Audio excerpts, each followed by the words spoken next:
What's up, Linda? How you feeling?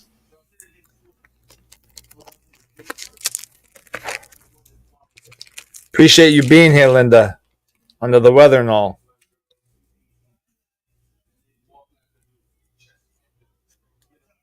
Did you get my wonton soup secret? It works.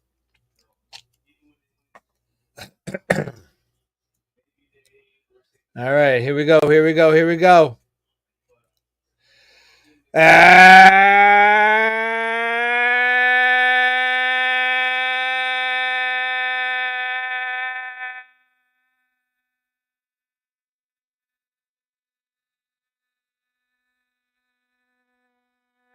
Good evening, everybody. Welcome to Angie's Angles. It is August the 22nd in the year of my Lord, 2024. Harold, Linda, I am Duo in the Staddle. 2 weeks from today, I will be intercontinental, international, if you know what I mean. Welcome to another live broadcast of Angie's Angles. Can you all hear me okay? Yay or nay? Wow, I got 6 viewers already. This is wonderful, wonderful, wonderful. All right, tonight's format's going to be a little different. We're going to open up the comment line. I've got one picture to show you, Harold. It's what we discussed on X. We'll be definitely discussing John Heyman's comment. All right, thank you, Harold. I appreciate you. All right, so we got 6 viewers, so I'm assuming we got people watching, so I'm going to jump right into it. And then I'm going to leave all the pictures and graphs alone, and we're going to have an open mic night. I want you to hit me. Hit me with thoughts, comments, opinions. Let's have a little interactive show tonight. It seems like that's what I do best, when I interact with the audience, and we're going to try that tonight. You know, Major League Baseball, we're in the dog days of summer. The New York Pirates, and if you've been an Angie Angle follower, you'll understand what that means. Nick Triano, what's going on, buddy? What's going on? A Braves watch. We have the Braves leading 2-1. But the road trip tonight starts in San Diego for the New York Pirates. Nick, you're not lying. I hear. Hey, Sharon. Thanks for joining us. I appreciate you. We're also on the UFO watch. Sharon, give me some input on what's going on in California.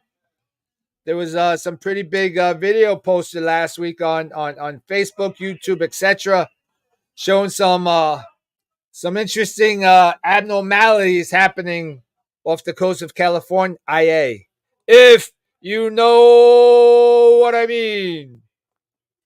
So when I come back from Greece, we're gonna subscribe to Canva. I got some people at work. They're going to teach me how to do some things.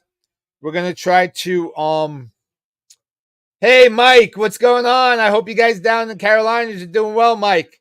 Thanks for logging on. I appreciate you. I am Tri-Interstatal. All right. So I'm going to pause the comments for a second, and let's go into my diatribe that I want to say to John Heyman. John Heyman used to write for the New York Newsday, Long Island Newsday, and he posted this on X. He's saying this is a blatant example, as you could have the need for challenge system in MLB that is already used in the minors. Just a brutal call. All the more since it neglected a court stealing as well. So if you could see the graph, number 7 that's circled, it was definitely in the batter's in the strike zone. The umpire called it a ball. It became ball 4.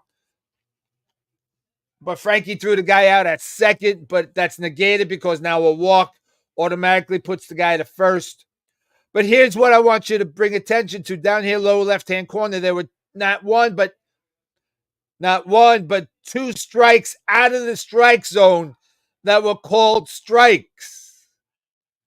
So, John Heyman, let me ask you this question if I can. Are you going to negate those two strikes that should have been balls and it would have been ball 4 a long time ago? Never mind the seventh pitch causing ball 4 on the errant call by the umpire. Now, I'm a true proponent. I'm going to remove that and we're going to go back to the comments. Hey, Mark Brooks, my brother from another mother. I am quadruple interstatal, folks. So, my argument, Harold, please chime in because I tagged you earlier. We cannot have challenges on balls and strikes. It's a cardinal sin in Major League Baseball for the player, the manager, the coaches to argue balls and strikes in Major League Baseball. You argue balls and strikes, and you're out of here. There's a very short window for tolerance. But John Heyman seems to be behind this, saying because the umpire called pitch 7 a ball where it was legitimately a strike, no doubt about it, John. But those two strikes, those two pitches that were called strikes were actually balls if you implement the challenge play. If I'm at bat and that you call me strike, 2, 4, 6 inches down low, John Heyman, I'm going to get the call because we're going to go to videotape. We're going to look at the box. Yeah, you were right, Angie. That was a ball. I call it a strike. Ball 4. Way before pitch 7. So you take the good with the bad, John, but it's funny how you don't bring attention to that. You don't bring any attention. The two errant strikes that were clearly balls that went in the Mets' favor. Now, you can search high and low and wide and far, and you're not going to find a bigger New York Pyrite fan than myself. It's been established. I'm a fanatic. We've established that. So we already got replay that's taken up time. Now you're going to implement a challenge call by the batter, the coach, or the whatever to review that. Why don't we just bring up MLB The Show, like I've said in past podcasts, and let the video game play it out, for God's sakes? Now, I promised myself this evening, Angie.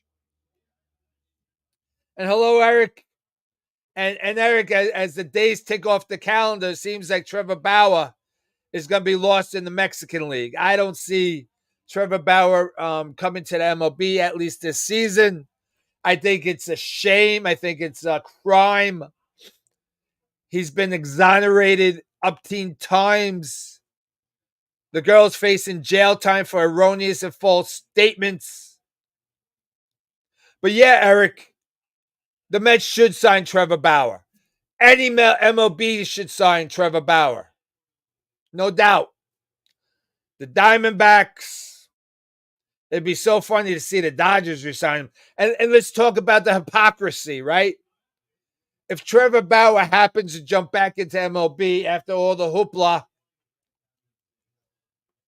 conviction by public opinion, let's not forget that Major League Baseball is bringing the All-Star Game back to Atlanta next year, 2025. Only 3 years removed from hosting it and having to go to Colorado because Rob Manfred, Major League Baseball, and the Court of Opinion said that the voting laws in Atlanta, in Georgia, disenfranchise the minorities. And I implore you to go back April 2nd, 2021. It's been my only emergency podcast. It was a Friday. April 1st started off my inaugural broadcast, 2021. And now Major League Baseball, Joe Biden chimed in. Major League Baseball says, well, The Georgia voting laws didn't change. They're the same ones that still exist that were passed in 2021 by the citizens of Georgia, FYI, by way of their representatives who voted for the voting laws. But now there's no more hypocrisy, and the land is free and clear to host the All-Star game. Now, I made it a point that they screwed out Atlanta, Georgia, the minority-owned businesses around the stadium, the minority workers that were going to get tips, the cabs, the whatevers. But now in 2025, with nothing changed, let's have the All-Star game in Atlanta. And that was the year that you were honoring, hammering Hank Aaron, for God's sakes. The minority of all minorities. The man that endured endless, countless trials and tribulations because he was an African-American man back in the day. Harold, let's put you on the big screen, my friend. I'm all about getting it right, and if the tech supports that, then great, but this isn't good. Baseball is an emotional game, and the umpires are losing control of the game. Now they got to look at the pitch clock. They got to keep 2 disengagements. The pitcher's got to make eye contact with the batter. The batter gets 1 timeout. I mean, for God's sakes, like I said, put on MLB The Show. Let my son Danny play his friend Caleb and duke it out and let the computer figure out who's going to win. Hey, Danica, back from hiatus. Hey, what's going on, Danica? How are you, love? Good to see you. Also, a brief publicity statement. My son Danny has started a Printify business. He's producing some shirts through Printify. I posted on my Facebook, i.e., yes, they are somewhat political, the ones that I'm asking my friends on the right to purchase if they so desire to support him. But he's got Luke Combs. If you're a country music singer, check it out. I'll repost it after the podcast, and maybe we could do that, right? So, Nick, thank you. Keep giving me those updates. So, by the way of speaking about the Atlanta Braves, they now lead 3-1 as Duvall goes boom. Even without Riley, they're still a good team, and Phillies can hit a beach ball. Yo, say what you want, Nick. The Phillies, they're the king of the hill at the moment. And are they beatable? Sure. Any given team. And didn't the California Angels and the Oakland A's show that to the New York Pirates? Any given team could beat any given team on any given night, right? So I want you guys to hit me up with your opinions. Where do you think we're at August 22nd? We got a month and a half left of baseball, a month and a quarter. We go until September 30th. Are the New York Pirates really going to string us along, the proverbial carrot in front of the horse?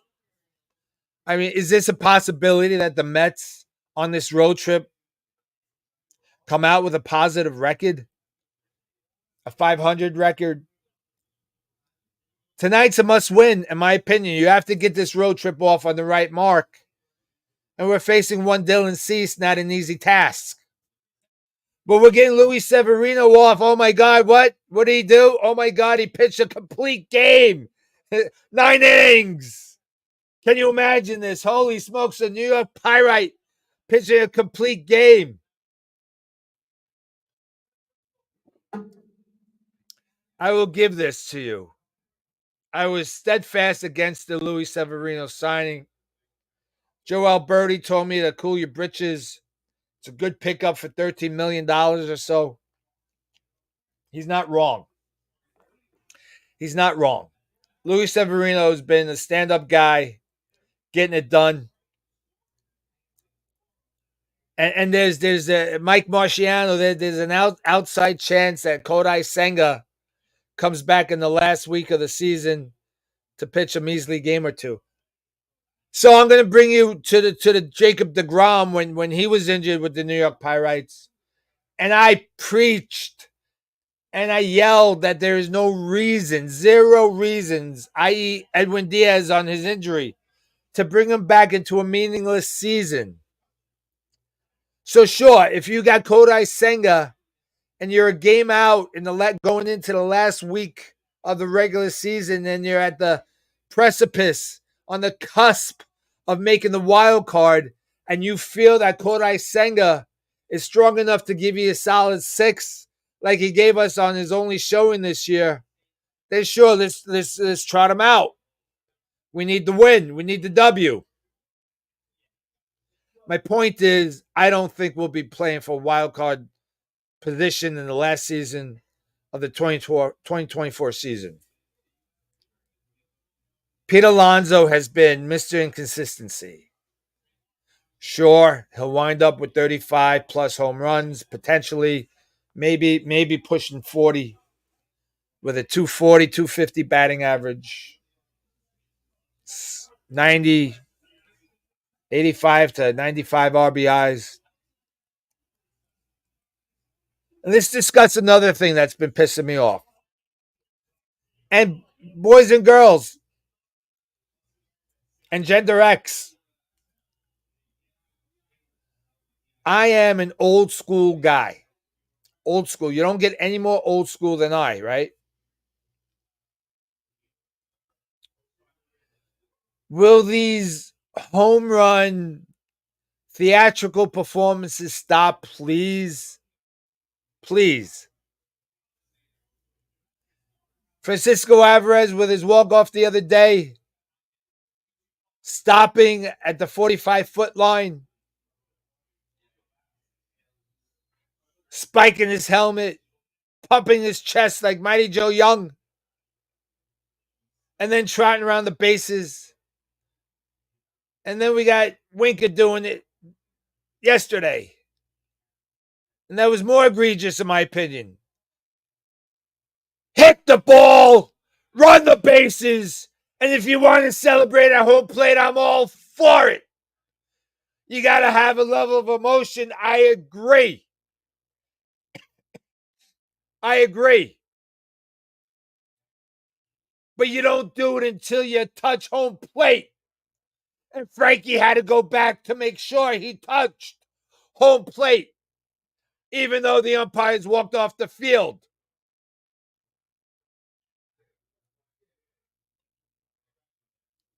And put that up, Harold. Harold wishes we had a guy that's so inconsistent that he gives us 35 and 90 RBIs. Harold, let me tell you about Pete Alonso's 35 and 95. Yeah, thanks. Thanks, Harold. Let me give you Pete Alonso's the second coming of David Wright. Those 35 home runs, I'm going to call 2/3 of them meaningless. We were either up 15 runs or we were down 15 runs. And who the hell cares that he hit a home run? But when the game is on the line, he's swinging at a ball that's 6 inches buried into the ground, for God's sakes. These are Major League Baseball players that recognize the pitch, the location. Pete can't be swinging at a ball 10,000 leagues underneath home plate. West Coast State Prince, what a chance to make it a postseason. Got to run back to work, but love your passion, Ace. I love you, West Coast. Keep posting those pictures of your pizza. Made me salivate. I stopped on the side of the road and picked up 2 slices, Dave. Right, Harold. Timely clutch hitting is very important. You can hit a gazillion home runs, and if it's not helping your team get that victory, they're meaningless. They're individual stats. And we all know that baseball is not an individual sport. You can wind up with 50 home runs and have about 30 of them be meaningless. And all it does is maybe get you a couple more shekels in the offseason on your contract because you hit 50 home runs. Harold, I'm not disagreeing that you could use a guy like that on your team. But he also has to work out a walk if a walk is required. He also has to sacrifice and hit to the right if you have a man on second with no outs to get that guy to third. He's got to give up the at-bat. And Pete Alonso doesn't do any of the above that I just said. And Kevin Elliott, I know you're a little off tonight and under the weather, and you got to let us know how that pork loin with the Montreal steak seasoning worked out for you.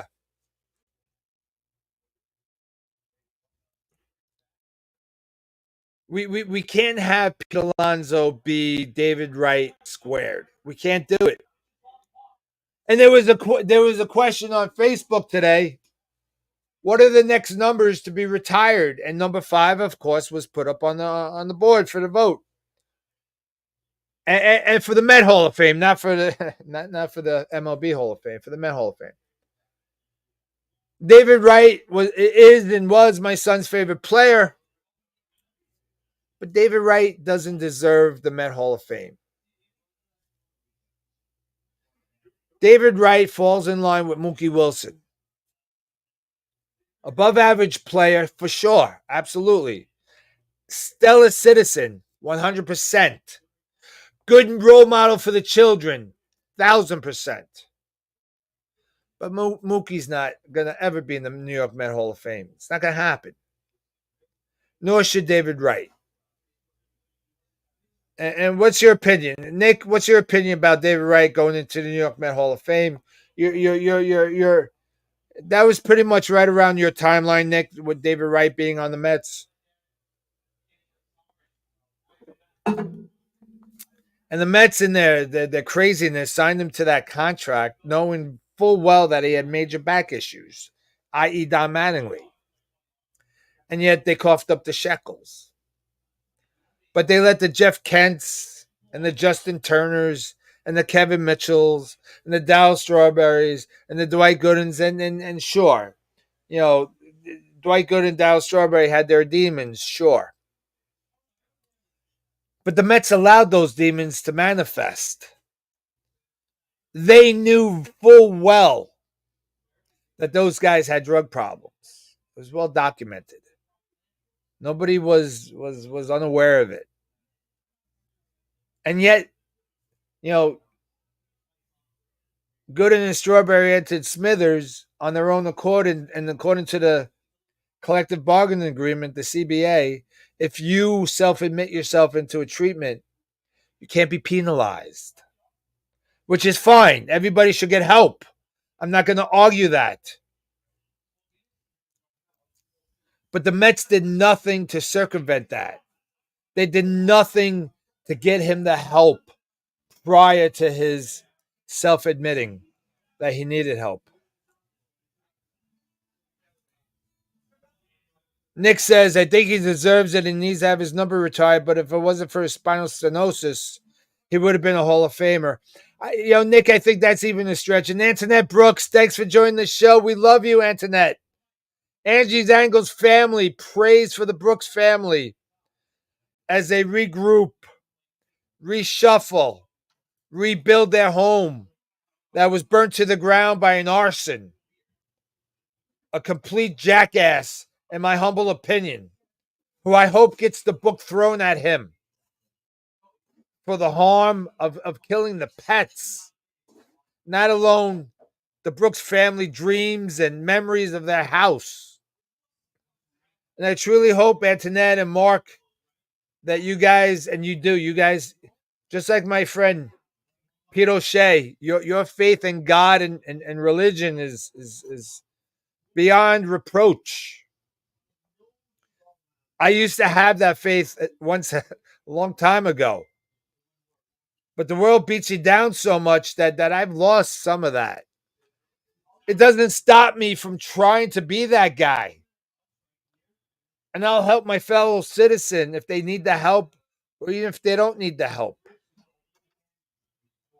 I'm available.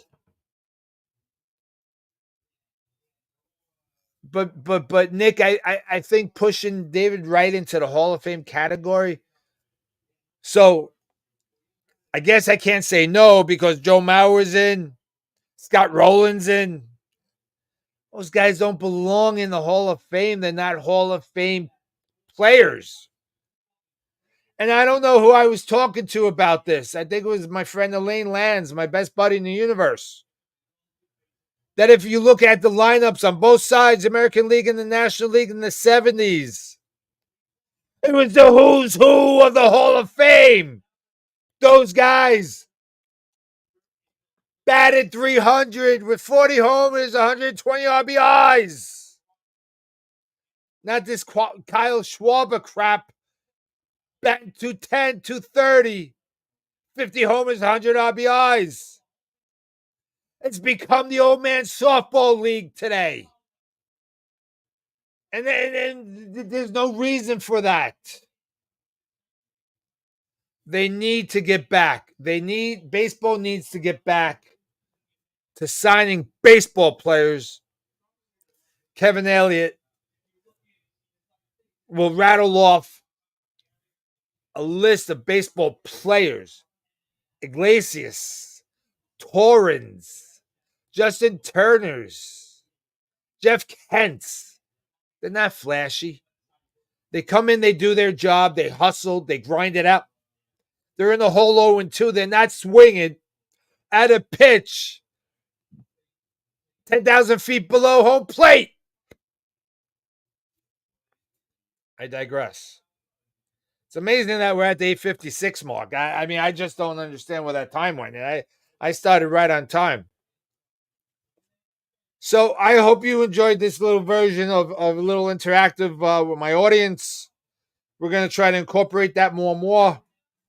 I had to give John Heyman a little comeuppance because you can't bring attention to the strike that was called a ball. Ignore the 2 strikes that were balls that were called strikes. You can't. Now, if John Heyman re-edit it and reposts, Angie, good point. Then I could get behind it, right? But you can't cherry pick because these guys are human. And let me tell you, it's getting, I guess I'm saving some shekels because I'm not breaking my TVs by throwing the remote at the television from a crappy umpire calling balls and strikes. I get it. The prayer circle goes as follows. Harold, we are praying for Dawn Squared, your wife and your co-worker, your friend Ed, and your friends Carol and Bob. Scott Tobias, belated happy birthday, Scott. We're praying for your wife and your mom. Linda Stein, praying for your dad and yourself. You're under the weather, young lady. Call in sick. See what happens. They'll survive. Believe you me. As good as you are, Linda, they'll survive. And if they don't, you fix it the next day you come back to work. Healthy. Kevin Elliott, as you face your health challenges, my friend, you're under the weather today too, buddy. We're praying for the Krause family as Aubrey remains in remission as she battles the ugly, nasty C word.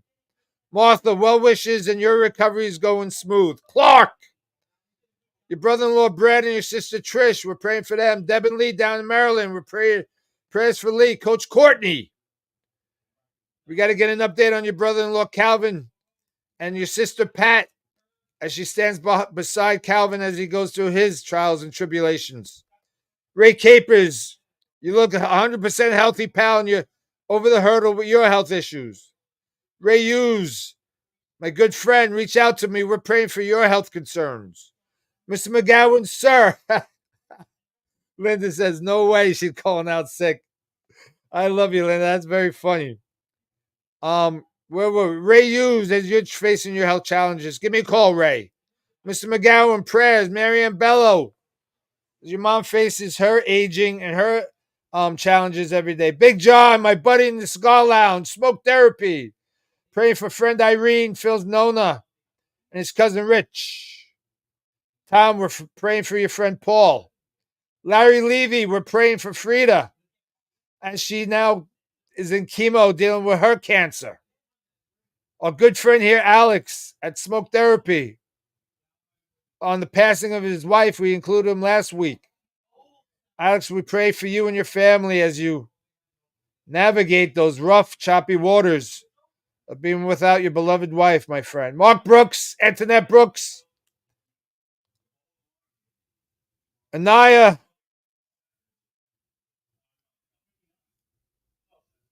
Ava Lee, we're praying for you guys.